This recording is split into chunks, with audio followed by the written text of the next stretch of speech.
hammasi jonimga tegib ketdi. 12 yildan beri umuman pishirgan pishiriqlarim o'xshab chiqmaydi.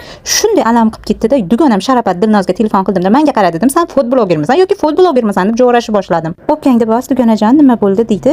"Yo'q" dedim, "Bugun hamma ichimdagi zahrimni senga sochaman, chunki sen o'zingning profilingda zo'r narsalar qo'yasan-da, menga hech narsani o'rgatmaysan. Sen nimani durnitda o'qiyapsan?" deydi menga. "Yo'q Dilnoz, hammasini sen aytganda qilyapman, lekin baribir o'xshamayapti" degandim. "To'xtab turman, senga hozir bitta zo'r sirni o'rgataman. Bundan keyin hamma pishiruvlaring o'xshab chiqadi" dedi. Keyin telefonimga shokoladli keks retseptini tashladi. Hammasini kuzatib turibman. Xuddi men qilgandek shakar bilan tuxumni ko'pirtiryapman, sut, yog' qo'shyapman, un qo'shyapman. Nimasi farqli deb qarab turgandim.